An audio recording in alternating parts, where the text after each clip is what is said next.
Hello and welcome to the first Guildball Informer hobby training session. I'll be your host for this series of videos. My name's James. I run a painting service called Yggdrasil Studios.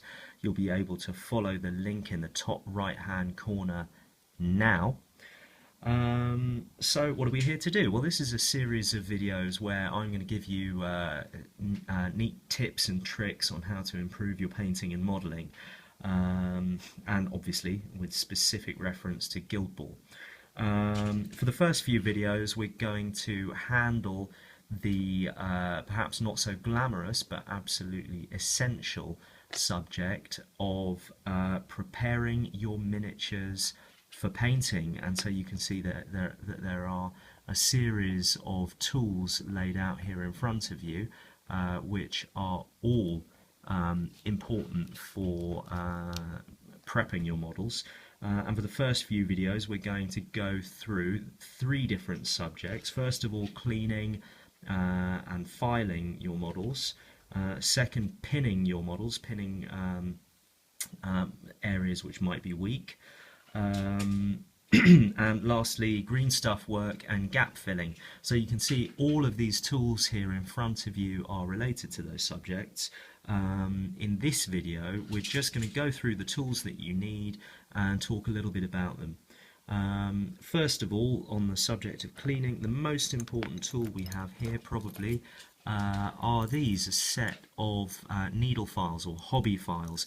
These are sometimes described as diamond files, although I don't think there's a great deal of diamond content there somehow. Anyway, you'll see that they are all different profiles in section, and they're all designed for different jobs, and you know, you need the different shapes in order to be able to get into different awkward parts of the miniatures. Some of them have got you know, a triangle on them, others are curved for getting into curved areas, and then you've got straight things to make sure you're filing down absolutely flat. So those are needle files, hobby files. I really do recommend, if you don't have any of these, that you get yourself some. What's next? Well, next are these two items, which are, you can do with one or the other rather than both. I guess if you were just going to choose one, a hobby knife would probably be the better one to choose. But side cutters, hobby knife, that's for snipping your models off their casting sprues. You can also use a hobby knife for tidying up rough areas and neatly snipping off little pieces of flash, that kind of thing. Next on the agenda, we've got the all-important hobby drill. Again, if you don't have one of these, I really do recommend you get one.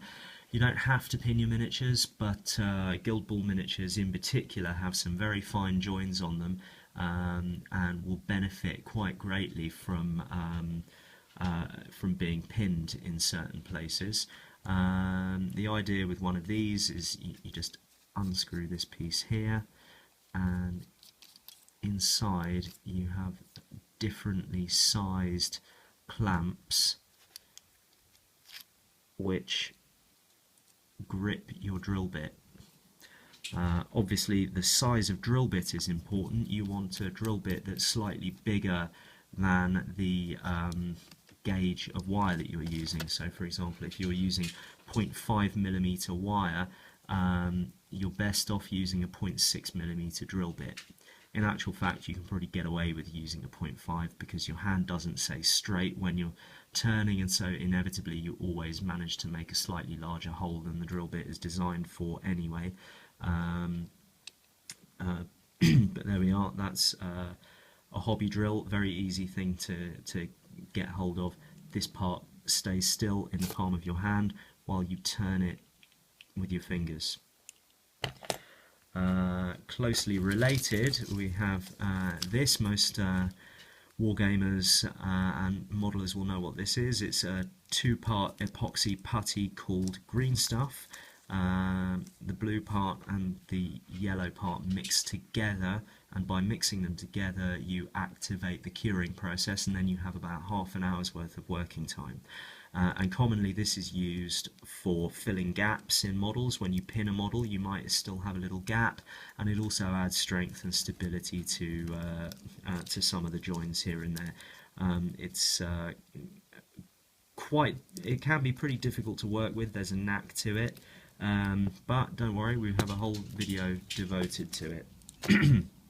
And lastly, when it comes to actually gluing the pieces together once you've drilled them and etc., super glue doesn't really matter what kind of super glue. This is Army Painter super glue, which is perfectly good. Some people like to use a thick super glue, that's also a nice option. And tweezers, I guess you don't really need these. I find sometimes it's useful to be able to use a pair of tweezers to hold a small element that you're trying to glue in place. Inevitably with super glue, anyone who's used the stuff knows you end up gluing the thing you're trying to glue to yourself long before you glue it to what you're trying to glue it to. But that's the nature of the beast. So there we are, that's our first video concluded, in fact. Next time we will move on to cleaning and filing. Thanks guys, please don't forget to like, share and subscribe. Leave a comment if you have any suggestions, or just want to show your appreciation or some constructive criticism. We'd be more than willing to hear it.